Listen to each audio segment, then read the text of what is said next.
Iran যুদ্ধে নিজের পাতা ফাঁদে নিজেই ফেঁসে গেছেন নেতানিয়াহু। এবার ইসরায়েলকে কঠোর ভাষায় অভিশাপ দিয়েছে পাকিস্তান। নিজ দেশেই হেনস্থা হচ্ছেন নেতানিয়াহু, যেতে পারেন জেলে। যে কোনো মুহূর্তে ভেস্তে যেতে পারে যুক্তরাষ্ট্র ইরান যুদ্ধবিরতি। যুদ্ধে করুণ দশা ইসরায়েলের, আর্থিক ক্ষতির চাঞ্চল্যকর তথ্য ফাঁস। বিশ্বমঞ্চে পাকিস্তানকে বিচ্ছিন্ন করতে গিয়ে বিপাকে মোদি। আয়াতুল্লাহ খামেনিকে নিয়ে ছেলের আবেগঘন বার্তা, কাঁদছে বিশ্ববাসী। ৩২ ঘন্টার জন্য স্তব্ধ হচ্ছে পুতিন জেলেনস্কির লড়াই। দর্শক, স্বাগত জানাচ্ছি কালবেলা আন্তর্জাতিক সংবাদে। সাথে ছিলাম মেহেদি হাসান। এতক্ষণ দেখছিলেন শিরোনাম, এবার বিস্তারিত। ইরান ও যুক্তরাষ্ট্রকে সরাসরি যুদ্ধে জড়িয়ে তেহরানে শাসন পরিবর্তনের যে ছক কষেছিলেন বেনিয়ামিন নেতানিয়াহু, তা কি তবে বুমেরাং হয়ে তার নিজের দিকেই ফিরে এলো? ব্রিটিশ সংবাদ মাধ্যম দ্য গার্ডিয়ানের এক বিশ্লেষণে দাবি করা হয়েছে, ইরান যুদ্ধে নিজের পাতা ফাঁদেই নিজেই ফেঁসে গেছেন ইসরায়েলি প্রধানমন্ত্রী।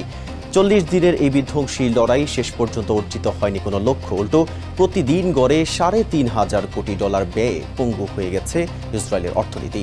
যুদ্ধবিরতির চূড়ান্ত সিদ্ধান্তে ট্রাম্প প্রশাসন তেল আবিবকে পুরোপুরি পাশ কাটিয়ে যাওয়ায় দেশটির রাজনীতিতে এখন বইছে ঝড়ো হাওয়া। একদিকে ইরানের অক্ষুণ্ণ পারমাণবিক শক্তি, অন্যদিকে বিরোধী নেতা ইয়ার লাপিদের চরম কৌশলগত ব্যর্থতার তোপ। বিস্তারিত রিপোর্টে। ইরান যুদ্ধে ভয়াবহ পরাজয় হয়েছে ইসরায়েলের প্রধানমন্ত্রী বেনিয়ামিন নেতানিয়াহুর, এমনটাই দাবি ব্রিটিশ গণমাধ্যম দ্য গার্ডিয়ানের। দীর্ঘদিনের ছক অনুযায়ী ইরান ও যুক্তরাষ্ট্রকে যুদ্ধে জড়ালেও নিজের পাতা জালে নিজেই ফেঁসে গেছেন নেতানিয়াহু।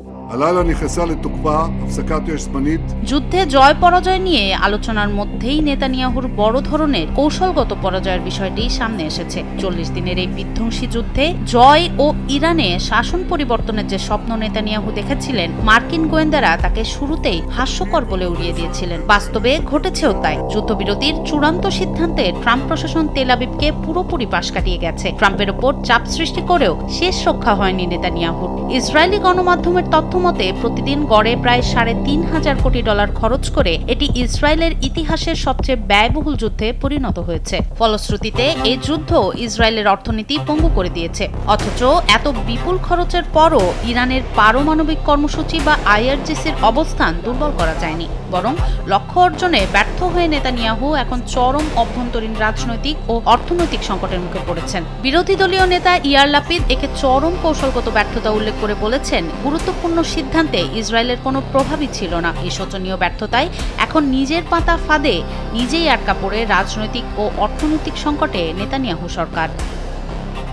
লেবাননে ইসরায়েলি বাহিনীর রক্তক্ষয়ী হামলার জেরে এবার সরাসরি তেল আবিবকে অভিশাপ দিয়ে বসলেন পাকিস্তানের প্রতিরক্ষা মন্ত্রী খাজা আসিফ। তুর্কি সংবাদ মাধ্যম আনাদুলু এজেন্সির তথ্য মতে, লেবাননে ইসরায়েলি বিমান হামলায় 256 জন নিহতের ঘটনায় ক্ষুব্ধ খাজা আসিফ ইসরায়েলকে শয়তান এবং মানবতার অভিশাপ বলে অভিহিত করেছেন।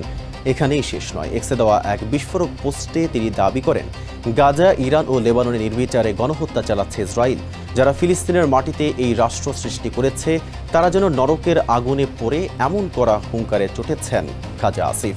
ইসলামাবাদে যখন মধ্যপ্রাচ্য সংকটের শান্তি আলোচনার প্রস্তুতি চলছে, তখন পাকিস্তানের এই রণংদেহী মেজাজ কি তবে দুই দেশের মধ্যে এক নতুন ও ভয়াবহ কূটনৈতিক যুদ্ধের আভাস? এ নিয়ে বিস্তারিত রিপোর্টে। এবার ইসরায়েলকে কঠোর ভাষায় অভিশাপ দিয়েছে পাকিস্তান। লেবাননে ইসরায়েলি বাহিনীর ভয়াবহ বিমান হামলার প্রতিক্রিয়ায় পাকিস্তানের প্রতিরক্ষা মন্ত্রী খাজা মোহাম্মদ আসিফ তেহরানকে উদ্দেশ্য করে কঠোর মন্তব্য করেছেন। তুর্কি সংবাদ মাধ্যম আনাদোলু এজেন্সির প্রতিবেদনে বলা হয়েছে, খাজা আসিফ ইসরায়েলকে শয়তান এবং মানবতার অভিশাপ বলে অভিহিত করেন। মূলত গেল বুধবার লেবাননে ইসরায়েলি বাহিনীর হামলায় 256 জন নিহত হওয়ার ঘটনায় ক্ষুব্ধ হয়ে তিনি এই প্রতিক্রিয়া ব্যক্ত করেন।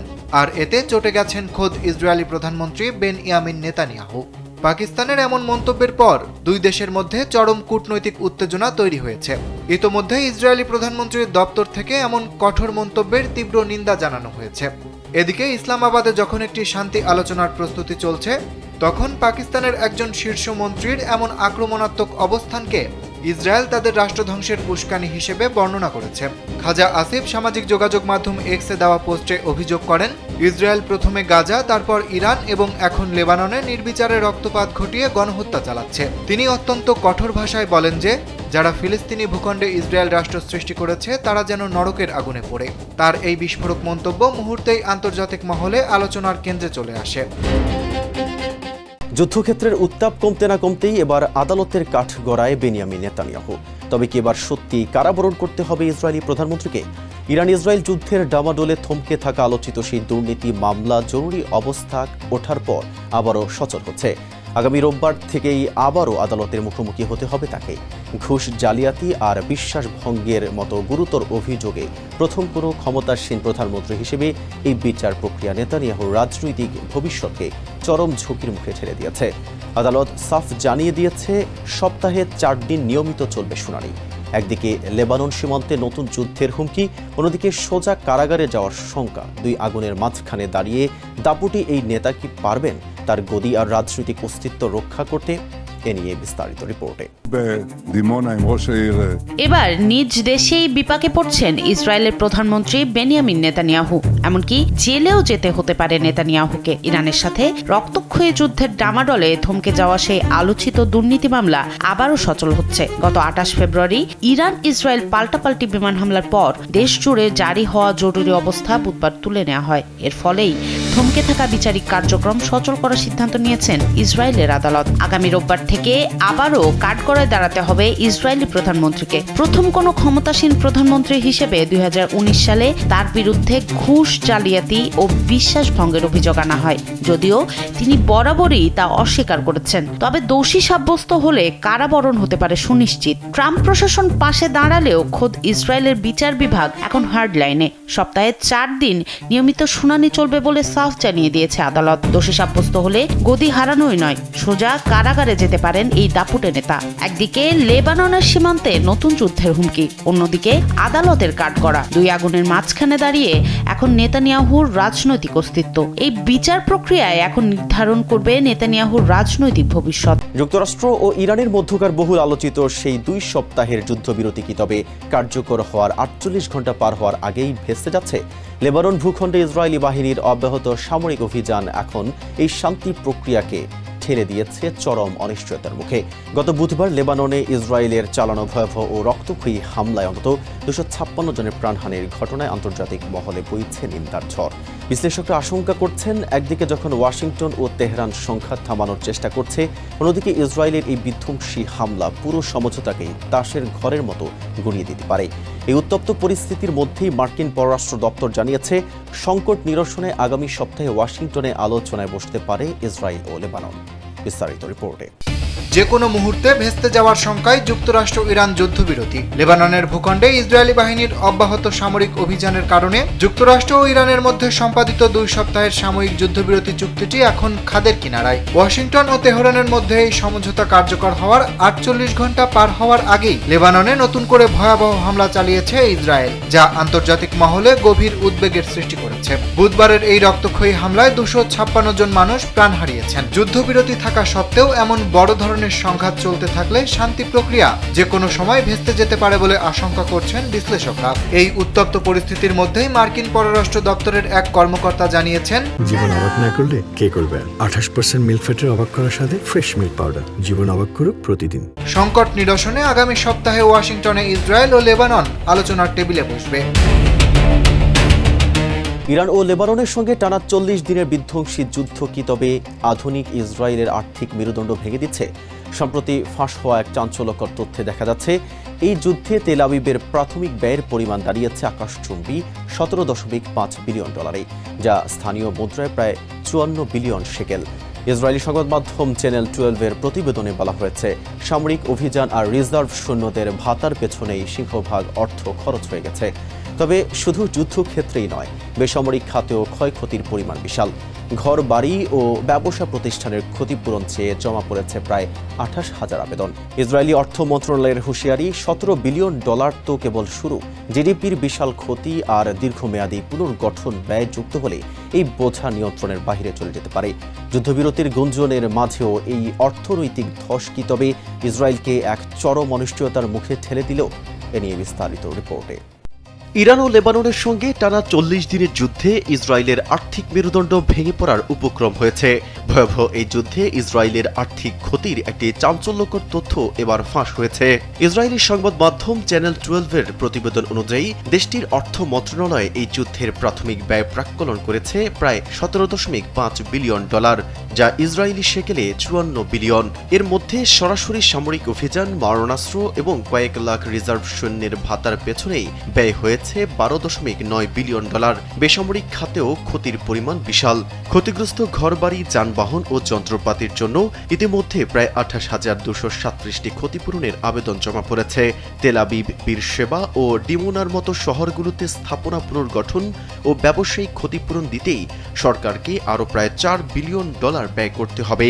ইসরায়েলের অর্থ মন্ত্রণালয় সতর্ক করেছে যে এই 17.5 বিলিয়ন ডলার কেবল শুরু। এতে জিডিপির বিশাল ক্ষতি এবং দীর্ঘমেয়াদী পুনর্গঠন ব্যয় এখনও যুক্ত করা হয়নি। যুদ্ধবিরতি চললেও লেবাননে ইসরায়েলি হামলা অব্যাহত থাকায় এই আর্থিক বোঝা ক্রমেই নিয়ন্ত্রণের বাহিরে চলে যাচ্ছে, যা ইসরায়েলি অর্থনীতিকে এক ভয়াবহ অনিশ্চয়তার মুখে ঠেলে দিয়েছে।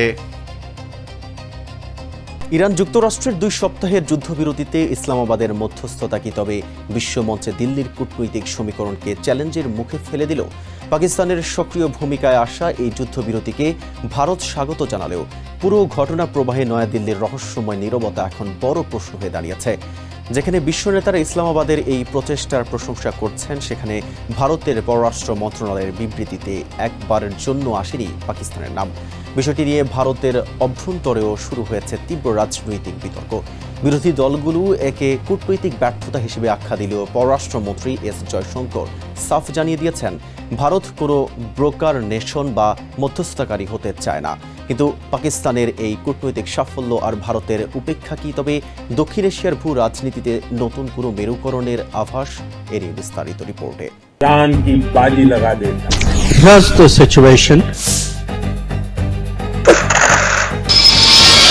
পাকিস্তানের মধ্যস্থতায় ইরানের বিরুদ্ধে 2 সপ্তাহের যুদ্ধবিরতিতে সম্মত হয়েছে যুক্তরাষ্ট্র ও ইসরায়েল। বিশ্ব রাজনীতিতে যা এক গুরুত্বপূর্ণ মোড়। এই পরিস্থিতিতে ভারত যুদ্ধবিরতিকে সম্মত জানালেও পুরো ঘটনা প্রবাহে এক রহস্যজনক নীরবতা তৈরি করেছে নয়াদিল্লি। অন্যান্য দেশের মতো সম্প্রতি ঘোষিত যুদ্ধবিরতিকে ইতিবাচক হিসেবে দেখছে ভারতও। তবে এই যুদ্ধবিরতিতে পাকিস্তান যে ভূমিকা পালন করেছে সে সম্পর্কে কোনো উল্লেখ করেনি ভারতের পররাষ্ট্র মন্ত্রণালয়। নয়াদিল্লি থেকে প্রকাশিত বিবৃতিতে কোথাও পাকিস্তানের নাম নেই। ইতোমধ্যে বিশ্বের বিভিন্ন নেতারা যুদ্ধবিরতিতে মধ্যস্থতা করার জন্য পাকিস্তানের এই প্রচেষ্টার প্রশংসা করেছে। তবে ভারতের পররাষ্ট্র মন্ত্রণালয় তাদের আনুষ্ঠানিক বিবৃতিতে বিষয়টি শুধু উপেক্ষাই করেনি, ইসলামাবাদে ইরান ও মার্কিন যুক্তরাষ্ট্রের মধ্যে সম্ভাব্য আলোচনার বিষয়েও নীরব থেকেছে। দেশটির পররাষ্ট্র মন্ত্রণালয় ওই বিবৃতিতে জানায়, তারা যুদ্ধবিরতির সিদ্ধান্তকে স্বাগত জানায় এবং আশা করে এটি পশ্চিম এশিয়ায় স্থায়ী শান্তি প্রতিষ্ঠায় সহায়ক হবে। একই সঙ্গে ভারত আবারও জোর দিয়েছে, যুদ্ধবিরতি, সংলাপ এবং কূটনৈতিক উদ্যোগই এই সংঘাতের একমাত্র সমাধান। এই যুদ্ধের যে ধ্বংসাত্মক রূপ দেখা গিয়েছে সে বিষয়েও ওই বিবৃতিতে উল্লেখ করা হয়েছে। ভারতের বিবৃতিতে যুদ্ধের অর্থনৈতিক প্রভাবের কথাও উঠে এসেছে। বলা হয়েছে, এই সংঘাত বিশ্বব্যাপী তেল ও জ্বালানি সরবরাহ এবং বাণিজ্য ব্যবস্থাকে গুরুতরভাবে ব্যাহত করেছে। বিশেষ করে গুরুত্বপূর্ণ হরমুজ প্রণালী দিয়ে তেলবাহী জাহাজ চলাচল স্বাভাবিক হওয়ার প্রত্যাশা ব্যক্ত করেছে ভারত।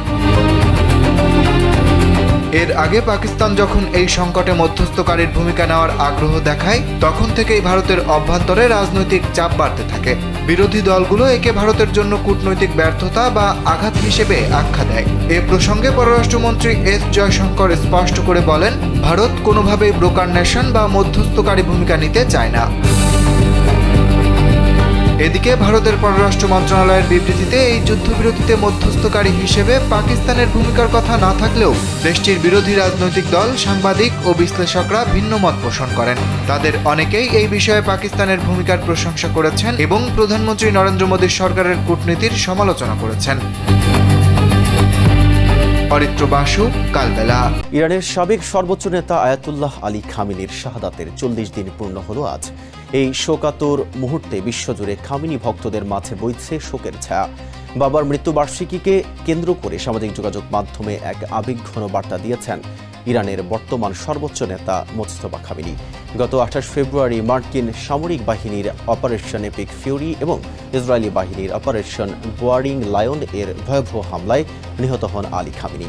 মোস্তফা খামেনি তার বাবার মৃত্যুকে শত্রুদের এক পৈশাচিক অপরাধ হিসেবে অভিহিত করে বলেছেন, ইসলামী বিপ্লবের এই মহান পথ প্রদর্শকের রক্ত বৃথা যাবে না।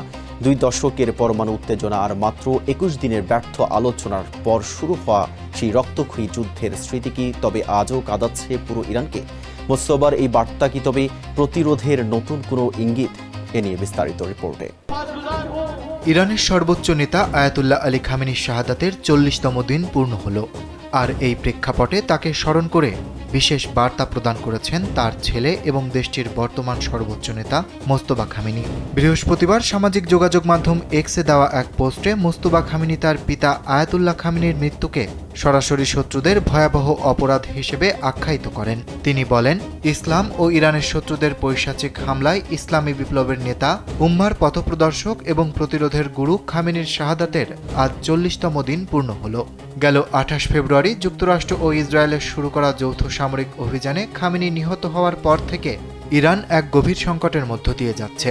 দেশটির পারমাণবিক ও ক্ষেপণাস্ত্র কর্মসূচি নিয়ে গত 2 দশক ধরে পশ্চিমা বিশ্বের সঙ্গে চলা উত্তেজনার প্রেক্ষাপটে এই যুদ্ধের সূত্রপাত হয়। গত 6 থেকে 27 ফেব্রুয়ারি পর্যন্ত তেহরান ও ওয়াশিংটনের মধ্যে টানা 21 দিন সংলাপ চললেও কোনো সমঝোতা ছাড়াই তা শেষ হয়।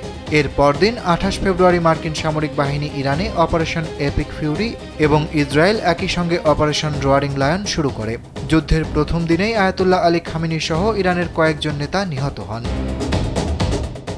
4 বছরের রক্তক্ষয়ী যুদ্ধের ময়দানে কি তবে খানিকটা সময়ের জন্য থামতে যাচ্ছে কামানের গর্জন? দীর্ঘ সংঘাতের মাঝে এক অভূতপূর্ব ও সাময়িক স্বস্তির খবর নিয়ে এলো ক্রেমলিন। পবিত্র অর্থোডক্স স্টার উপলক্ষে টানা 32 ঘন্টার জন্য সব ফ্রন্টে আক্রমণ বন্ধ রাখার নির্দেশ দিয়েছেন রাশিয়ার প্রেসিডেন্ট ভ্লাদিমির পুতিন। মস্কোর এই আহ্বানে সাড়া দিয়ে যুদ্ধবিরতির ঘোষণা দিয়েছেন ইউক্রেনের প্রেসিডেন্ট ভলোদিমির জেলেনস্কি। তিনি জানিয়েছেন, একটি আতঙ্কহীন উৎসব পালনের অধিকার সবার আছে, তবে গত বছরের অভিজ্ঞতায় উভয় পক্ষের মধ্যেই কাজ করছে গভীর সংশয় ও অবিশ্বাস। একদিকে সেনাপ্রধানের অভিযান বন্ধের নির্দেশ, অন্যদিকে সেনাদের সর্বোচ্চ সতর্ক থাকার আহ্বান। সব মিলিয়ে 32 ঘন্টার এই স্তব্ধতা কি স্থায়ী শান্তির পথ দেখাবে, নাকি এটি শুধুই ঝড়ের আগের নিস্তব্ধতা? এ নিয়ে বিস্তারিত রিপোর্টে। 4 বছরের রক্তক্ষয়ী যুদ্ধের পর বিশ্ববাসী প্রত্যক্ষ করছে এক অভূতপূর্ণ মুহূর্ত। দীর্ঘ সংঘাতের মাঝে সাময়িক স্বস্তি নিয়ে এলো রাশিয়ার প্রেসিডেন্ট ভ্লাদিমির পুতিনের যুদ্ধবিরতির ঘোষণা। পবিত্র অর্থোডক্স স্টার উপলক্ষে শনিবার বিকেল থেকে রবিবার মধ্যরাত পর্যন্ত মোট 32 ঘন্টা সব ফ্রন্টে আক্রমণ বন্ধ রাখার নির্দেশ দিয়েছে ক্রেমলিন। রাশিয়ার এই আহ্বানে সাড়া দিয়ে ইউক্রেনের প্রেসিডেন্ট ভলোদিমির জেলেনস্কিও যুদ্ধবিরতি পালনের ঘোষণা দিয়েছেন। জেলেনস্কি জানিয়েছেন, একটি আতঙ্কহীন স্টার পালন করার অধিকার সবার আছে এবং এটি প্রকৃত শান্তির পথে একটি বড় সুযোগ হতে পারে। তবে এই শান্তির পথে শঙ্কাও কম নয়। গত বছরও অনুরূপ এক ঘোষণায় উভয় পক্ষ একে অপরের বিরুদ্ধে চুক্তি লঙ্ঘনের অভিযোগ তুলেছিল। রুশ প্রতিরক্ষামন্ত্রী ও সেনা প্রধানকে সব সামরিক অভিযান বন্ধের নির্দেশ দেওয়া হলেও সেনাদের সতর্ক থাকতে বলা হয়েছে। মধ্যপ্রাচ্যে বাড়তে থাকা উত্তেজনার মাঝে এই যুদ্ধবিরতিকে বৈশ্বিক রাজনীতির এক গুরুত্বপূর্ণ মোড় হিসেবে দেখছেন বিশেষজ্ঞরা।